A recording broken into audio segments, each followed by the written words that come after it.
جی ہاں، mic number 1 سے بھائی سوال کر سکتے ہیں۔ ذاکر حسین نائک صاحب، دھنیہ واد، آپ نے آج کافی اچھی باتیں بتائی۔ میرا نام منوہر رنپی سے ہے، میں مہاراشٹرین فیملی سے تعلق رکھتا ہوں اور کوی ہوں۔ مراٹھی میں کوی بولتے ہیں، اردو میں شاعر بولتے ہیں ہم لوگ، اور مراٹھی میں غزلیں لکھتا ہوں۔ تو اس کے لیے کافی اردو شاعروں کی دیوانوں کا ابھیاس مجھے کرنا پڑا۔ آپ نے خدا کے تصور کے بارے میں آج لیکچر دیا ہے، الگ الگ مذہب میں خدا کا تصور کیا ہوتا ہے۔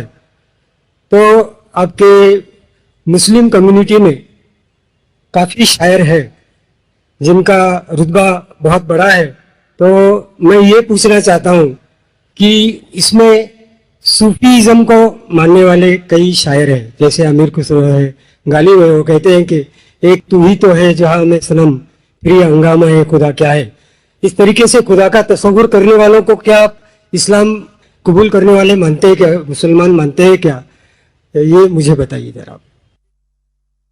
بھائی صاحب کا سوال ہے کہ کوی ہے، شاعر ہے، منوہر بھائی صاحب بھی ماشاءاللہ شاعر ہے، وہ یہ کہتے ہیں کہ شاعر جب خدا کا تصور بیان کرتا ہے اپنی کویتا میں یا اپنی شاعری میں، تو کیا آپ مانتے یہ صحیح ہے کہ غلط ہے؟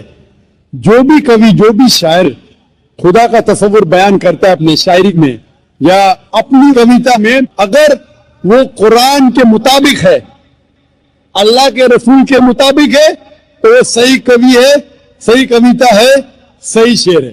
لیکن اگر وہ قرآن کے خلاف ہے اور صحیح حدیث کے خلاف ہے تو غلط ہے۔ اسی لیے میں نے میری تقریر میں کہا کہ ایک توحید ہے، توحید الاسماء و صفات۔ اگر وہ توحید الاسماء و صفات، توحید الربوبیہ، توحید العبادہ کے خلاف نہیں ہے تو بالکل صحیح ہے۔ لیکن کئی بار شاعر بہک جاتے ہیں اور خدا کا تصور کرتے کرتے بہک جاتے ہیں اور شرک کرتے ہیں۔ لیکن اگر وہ قرآن کے مطابق ہے، صحیح حدیث کے مطابق ہے تو بالکل صحیح ہے۔